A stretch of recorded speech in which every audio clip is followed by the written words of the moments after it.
O Senhor esteja convosco.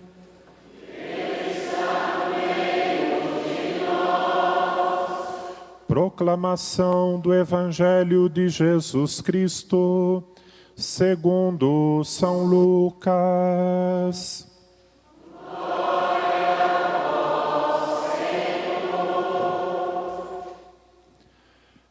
Naquele tempo, disse Jesus: Ai de ti, Corazim! Ai de ti, Betsaida! Porque se em Tiro e Sidônia tivessem sido realizados os milagres que foram feitos no vosso meio, há muito tempo teriam feito penitência, vestindo-se de cilício e sentando-se sobre cinzas. Pois bem, no dia do julgamento, Tiro e Sidônia terão uma sentença menos dura do que vós. Ai de ti, Cafarnaum! Serás elevada até o céu? Não, tu serás atirada no inferno. Quem vos escuta, a mim escuta, e quem vos rejeita, a mim despreza. Mas quem me rejeita, rejeita aquele que me enviou. Palavra da salvação.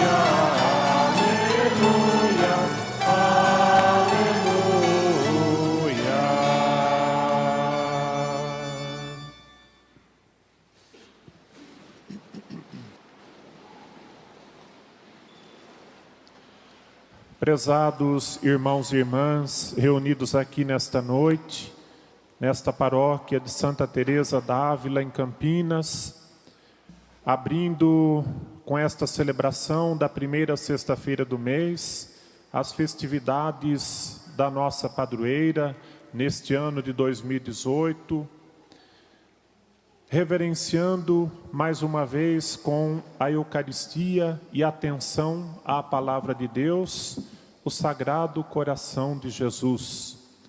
Como sempre fazemos, todas as primeiras sextas-feiras do mês, nos reunimos para celebrar a Eucaristia. Eucaristia que oferecemos, sobretudo, pela conversão dos pecadores. Eucaristia em que nos unimos ao redor da Palavra de Deus, nos reunimos para pedir perdão a Deus por todos os pecados que constantemente se cometem contra o seu coração sagrado, coração de Jesus, coração que é o amor de Deus derramado sobre todos nós, amor que se esparrama, amor que contempla a cada um de nós, amor de Deus que se dignou olhar para cada um de nós. Celebrar o coração de Jesus, celebrar esta devoção, significa recordar-nos a cada vez que Deus nos ama infinitamente. E o seu amor ativo, o seu amor presente no meio de nós, é a presença do seu Filho Jesus, que nos amou. Cantamos muitas vezes, amar como Jesus amou, viver como Jesus viveu, falar como Jesus falou, porque Jesus falou do jeito que conheceu do Pai. Jesus nos amou com o coração do Pai, do jeito que o Pai infinito, o Pai de misericórdia, nos ama, com amor eterno, eu te amei. É com um amor infinito, com um amor que se derrama sobre todos nós, é com um amor que não coloca condições. O amor de Deus é incondicional. Deus não olha, em primeiro lugar, nossas fragilidades, a fragilidade do mundo, mas Deus ama em primeiro lugar.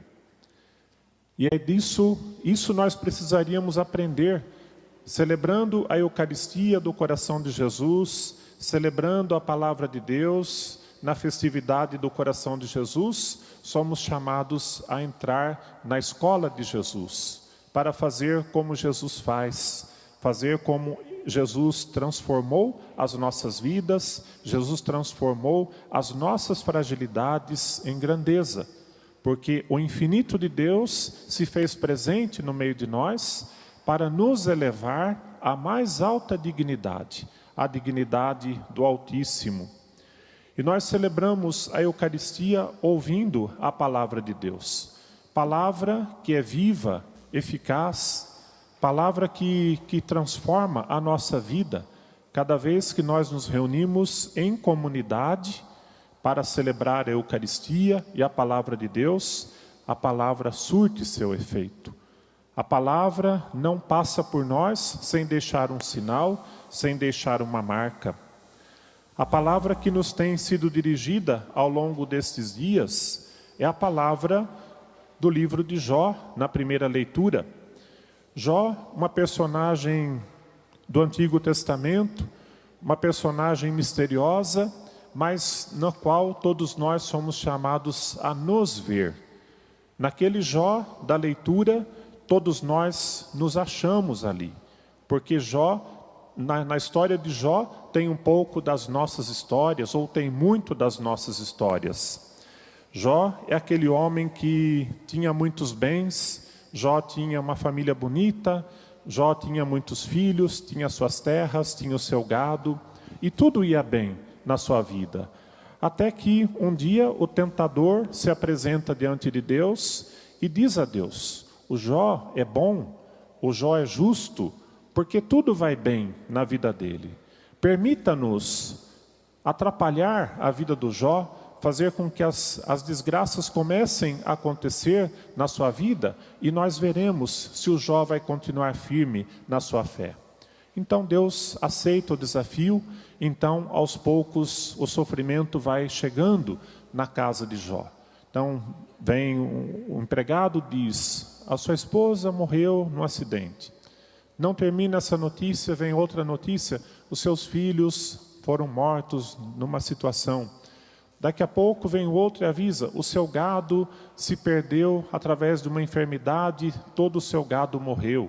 E assim Jó vai perdendo os seus bens, os seus entes queridos, até que por fim, e Jó vai resistindo diante das situações. Jó vai dizendo: Deus deu, Deus tirou, tudo é de Deus, tudo Ele pode. Então Jó se mantém firme, vai se mantendo firme na fé até que é possível.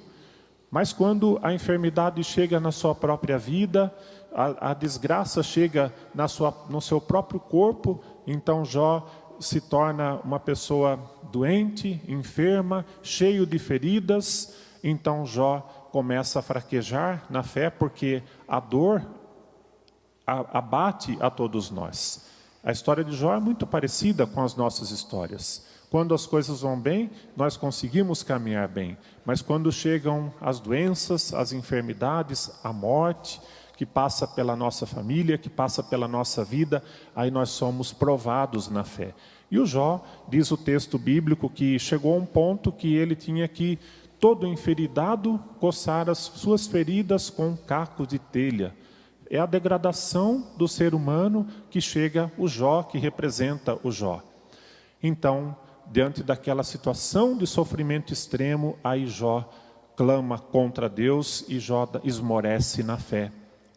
Então, aí a leitura de hoje, já caminhando para o final do livro de Jó, diante do murmúrio de Jó contra Deus, diante da reclamação que ele faz contra Deus, Deus pergunta a ele, alguma vez você viu a aurora? Você foi o autor da aurora? A terra que torna a argila compacta, você sabe alguma coisa disso? Onde você estava quando os céus foram criados, quando a terra foi criada? O que você sabe da extensão da terra? O que você sabe sobre a morte? O que você sabe sobre a vida? Quem é você? na ordem do dia, né? Na linguagem moderna, Deus responderia a Jó dessa forma: quem é você na ordem do dia para questionar os desígnios do Senhor, os desígnios de Deus? Então, Jó, diante dessa pergunta de Deus, então Jó cai em si e diz: então, meu Senhor, eu me calo, né, diante do sofrimento, diante da tristeza. E mais na conclusão do livro, Jó vai dizer: eu sei que o meu Redentor vive. Então, depois de toda a angústia, todo o sofrimento, então a história de Jó vai mostrando como ele foi aos poucos esmorecendo na fé, mas ainda sobrava uma chama acesa do amor de Deus ali na sua vida, sobrava uma centelha de fé, então, que não foi suficiente para acabar, né, com a fé de Jó. Então ele se coloca diante de Deus: eu sei, mesmo diante do sofrimento, que o meu Redentor está vivo e que os mistérios da vida não nos cabem compreender. É o que Deus está dizendo hoje. O que somos nós diante da grandeza do mundo, diante da grandeza da obra da criação? Quem somos nós diante de tudo isso? Portanto, nós nos vemos nessa história de Jó, porque as mesmas perguntas de Jó nós continuamos fazendo, a humanidade continua fazendo, né? De onde vem o sofrimento? De onde vem a morte? Por que que uma pessoa justa sofre tanto? Por que que uma pessoa maldosa às vezes passa pela vida sem sofrimento? Não temos a explicação, né?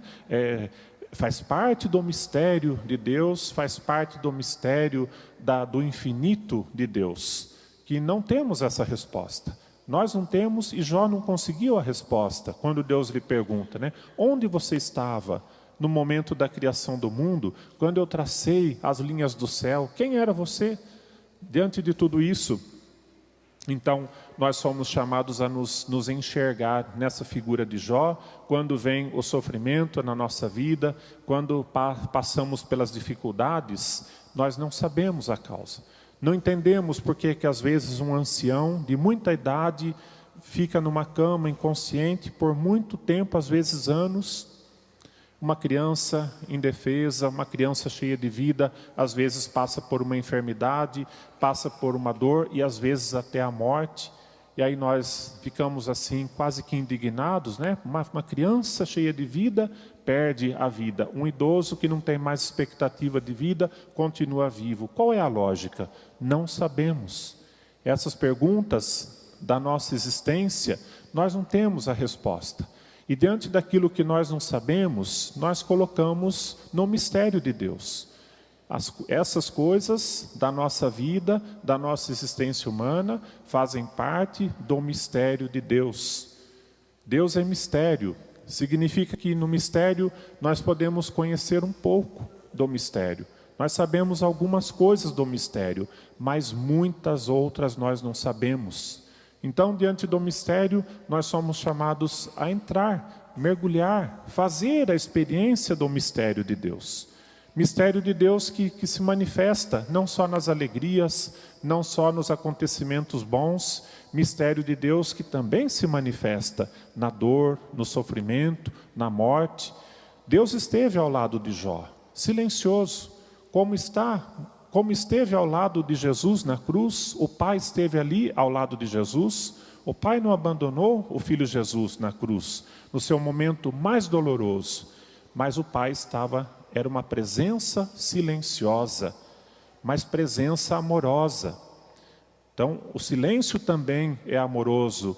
E nas nossas vidas, nós somos chamados, a partir da história de Jó, a perceber que Deus se faz presente na nossa vida e na nossa história.